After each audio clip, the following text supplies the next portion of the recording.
कितीही झालं तरी तिच्या पोटात माझं बाळ वाढतं. जर तिला मी तसंच सोडलं तर हा तिच्यावर अन्याय होईल.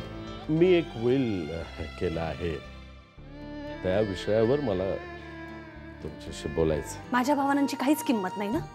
आणि आपलं बाळ, त्याच्यावर तरी प्रेम आहे की नाही? वकिलाशिवाय तुम्ही तुमची बाजू कोर्टात मांडणार कशी? वकील कुठून घेऊन यायचा?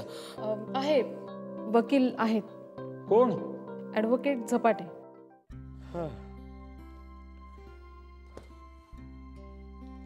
तर आहे हे असं आहे,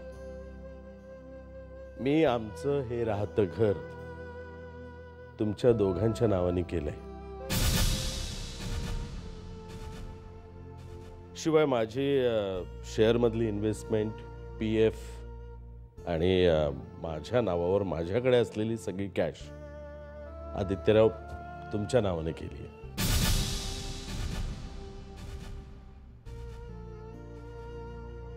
आणि हिचे सगळे दागिने आणि हिच्या नावावर असलेली कॅश मानसीच्या नावावर केली. असं काही वेगळं नाही, पण जे काही आहे ते तुम्हा दोघांनाच सांभाळायचं आहे. आणि माझी खात्री आहे की तुम्ही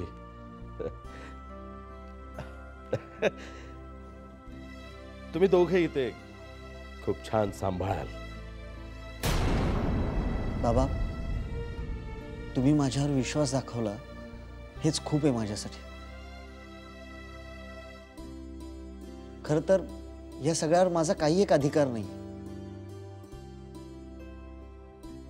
हे सगळं तुम्ही मानसीलाच द्या. आदित्यराव,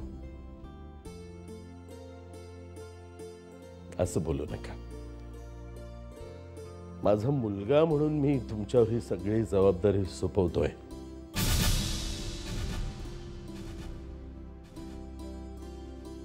काय म्हणजे कसं आहे, प्रत्येक वेळेला माणसाचं कर्तृत्व बघून त्याचं मोल ठरवलं जातं आदित्यराव.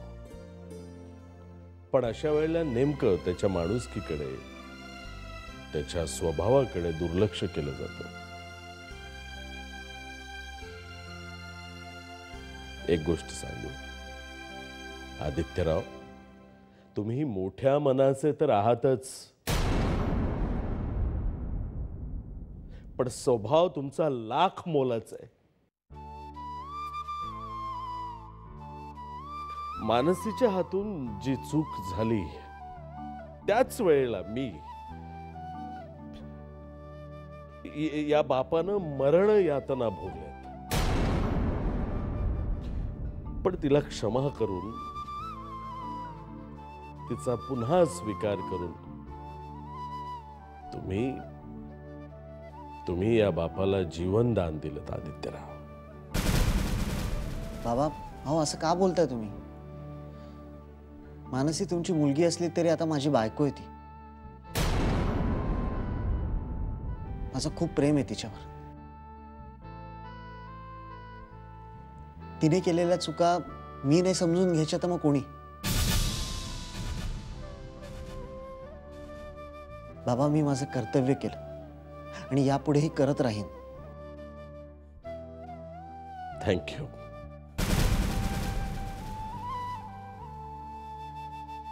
माहिती आहे मला आदित्यराव, खात्री आहे मला की तुम्ही तुमच्या कर्तव्याला कधीही चुकणार नाही. फक्त एकच विनंती आहे की जशी मानसीची जबाबदारी तुम्ही स्वीकारलीत तशीच आता मी आता तुमच्यावर टाकलेली जबाबदारी तुम्ही स्वीकारा. म्हणजे मी निश्चिंत होईन.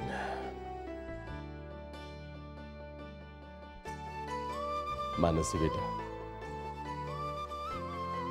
तुमच्या दोघांवरही आता खरं तर खूप मोठी जबाबदारी आहे. एक सांगतो, लक्षात ठेवायचं, विसरायचं नाही.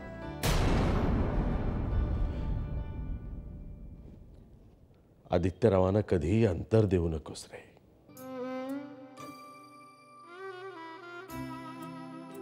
कधीच नाही.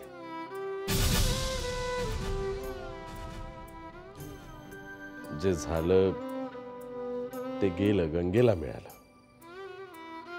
ते सगळं विसरून आता पुन्हा एकदा नव्यानं सुखी संसाराला सुरुवात करा आणि खूप सुखाचा संसार करा. बाबा, तुम्ही दिलेली जबाबदारी मी नक्की पूर्ण करेन. चुकीच्या मार्गावरून चालता चालता यांनी माझा हात धरून मला योग्य मार्गावर आणलं.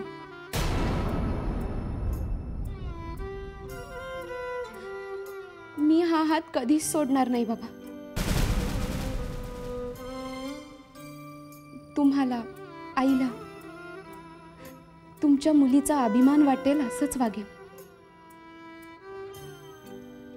संसारातल्या प्रत्येक सुखादुःखात, अडचणीत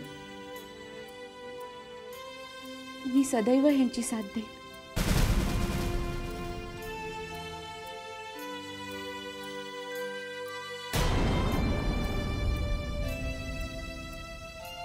मानसी, बाबांनी त्यांच्या विलमध्ये त्यांच्या सगळ्या इच्छा लिहिल्या, पण माझी एक इच्छा आहे.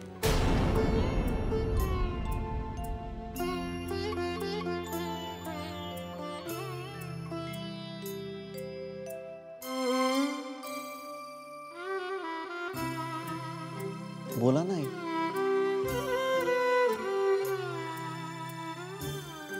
आम्हाला लवकरात लवकर आजी आजोबा करा.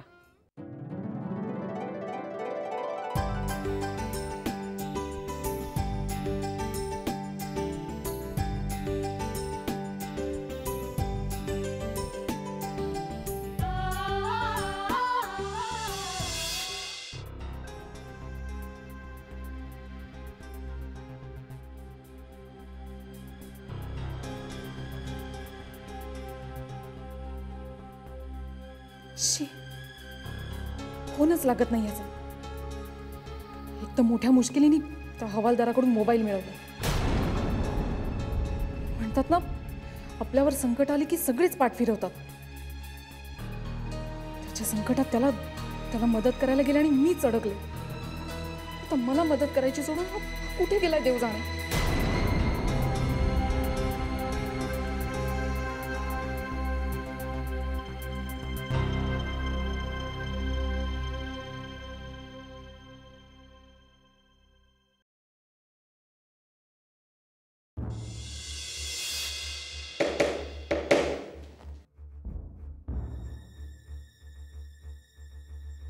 रघुनाथ मोहिते हो, इथेच राहतात. बोला.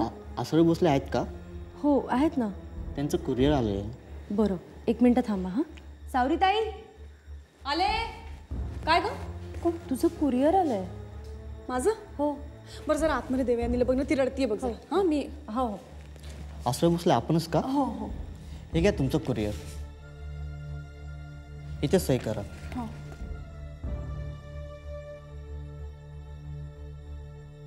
थँक्यू. हां, वेलकम.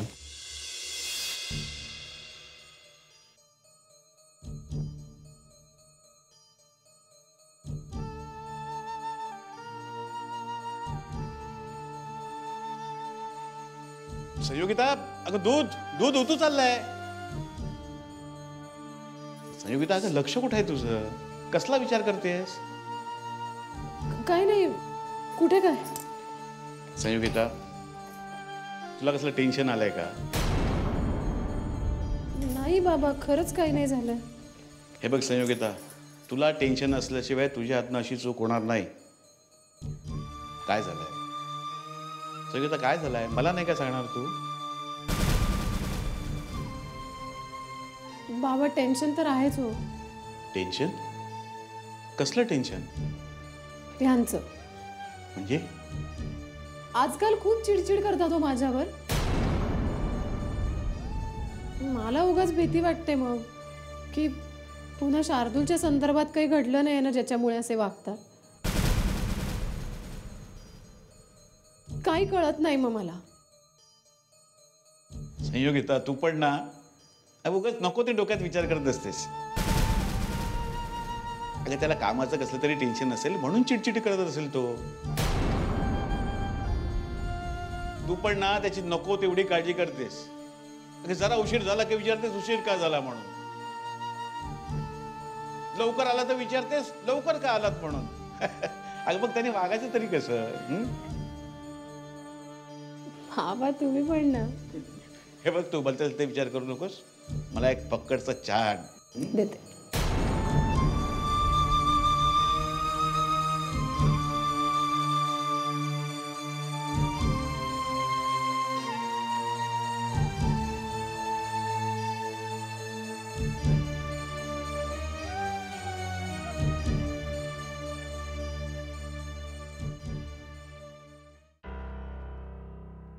काय काय ताई, कसला विचार करतेस?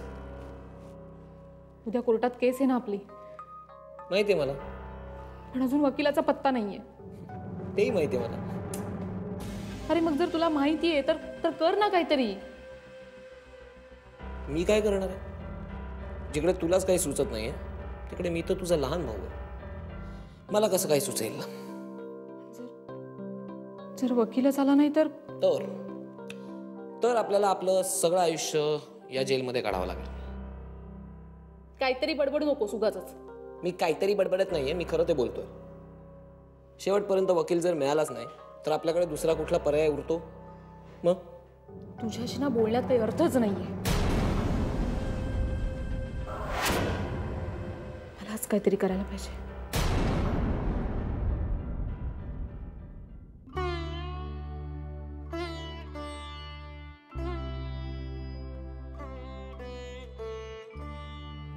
कसला विचार करताय? दादाचा. त्याचा अजून फोन आलेला नाही. मला असं वाटतं तो घरी आला नसेल अजून. काय करत असेल, कुठे असेल? अहो येतील ते. कुठे कामात अडकले असतील. इतके दिवस आणि एकही फोन पण नाही केला तिने. मला काही कळतच नाही. सगळं ठीक होईल. मानसी, मला तुझ्याशी थोडं बोलायचं. बोला ना. बाबांनी हे जे विल केलंय ते तुला मान्य आहे? हो. कारण त्यांनी जे केलं ते योग्यच केलं. खरं तर माझ्या नावावर त्यांनी काहीही केलं नसतं ना तरी चाललं असतं. कारण मी त्या लायकीचीच नाहीये. माझ्यामुळे त्यांना त्यांची मान शरमेने खाली घालायला लागली.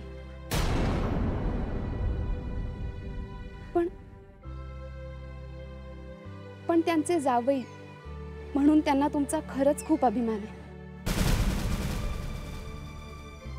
एवढं सगळं होऊनही तुम्ही मला माफ केलं.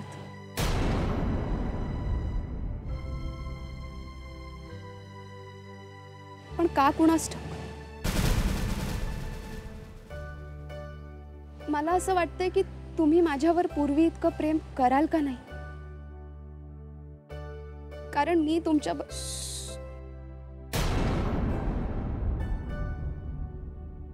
मानसी, माझं अजूनही तुझ्यावर तितकंच प्रेम आहे.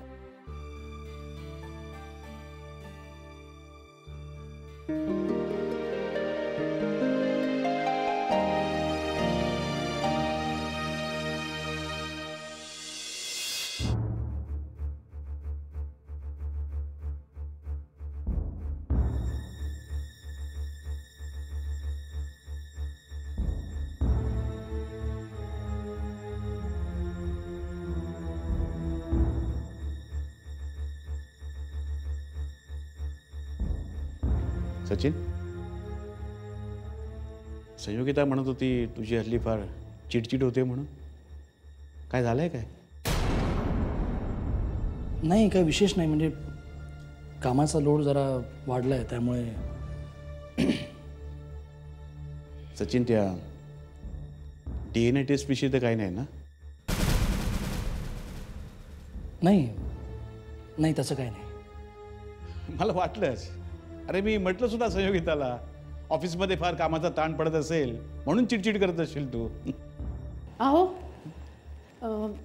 चला तुम्ही दोघं हात धुवून घ्या, जेवायला वाटते लगेच. मी घेतो. नाही तुम्ही आता हात धुवून घ्या. मी घेतो म्हटलं ना.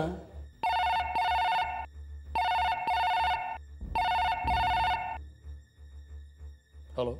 काय सचिन म्हात्रे, काय करताय? कोण बोलताय? तोच तुमचा हितचिंतक. हे बघ तू. अहो रागवू नका. रागवून काहीच होणार नाही. जे काही करायचं होतं ते मी केलंय. एव्हाना आसावरीला कळलंही असेल, शार्दूल हर्षवर्धनचाच मुलगा आहे ते. काय तू सांगितलंस तिला? हो. अहो आणखी किती दिवस लपवून ठेवायचं? काय आहे ना, माझ्या पोटात इतके दिवस कोणतीच गोष्ट लपून राहू शकत नाही. आता जे काही होईल ना त्याला सामोरं जायला तयार राहा. Good night. Hello hello. कोणाचा फोन होता? फोन कोणाचा होता? नाही, एका केसच्या संदर्भात. कुठली केस? कुठली केस? माझ्या किती केसेस माहिती आहेत तुला? कुठली केस, आरोपी कोण, फिर्यादी कोण, कुठलं कोर्ट, सेशन कोर्ट की हायकोर्ट, कुठली तारीख, काय करायचं तुला? किती प्रश्न विचारताय?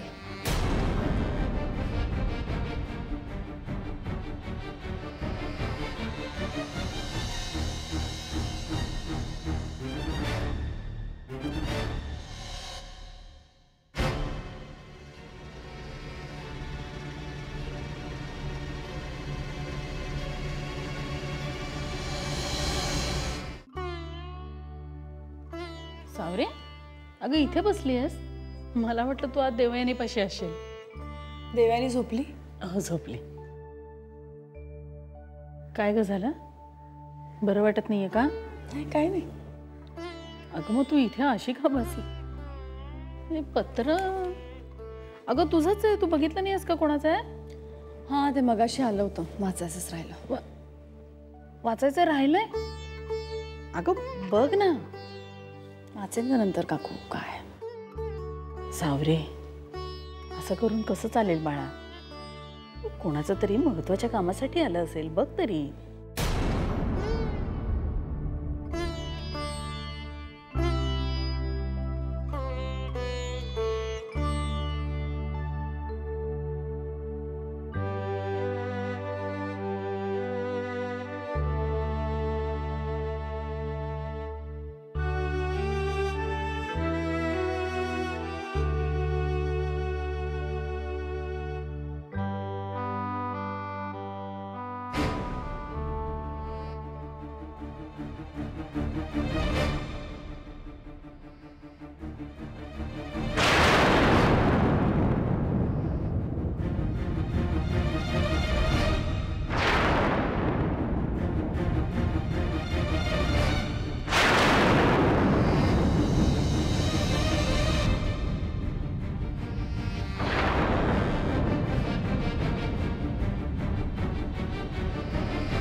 सावरे, अगं काय झालं? कुणाचं पत्र आहे? काय सावरे, काय लिहिलंय? वाच. मी अगं मला काय कळतंय त्याच्यामध्ये? तू सांग ना काय लिहिलंय ते. ह्यात असं लिहिलंय काकू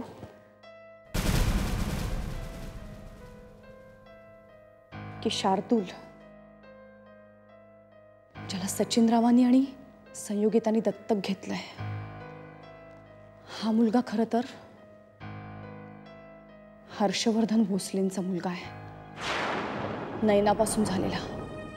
काय? अगं नाही, कसं शक्य आहे हे? DNA रिपोर्ट जोडलेत त्याला.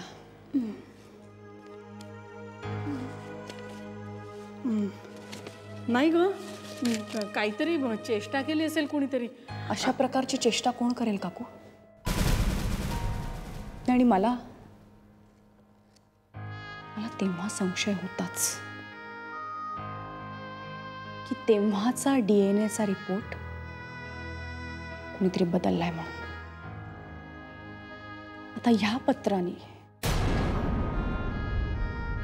मला खात्रीच पटली आहे. शार्दूल हा हर्षवर्धन भोसलेंचाच मुलगा आहे, माझ्या नवऱ्याचा अनौरस मुलगा.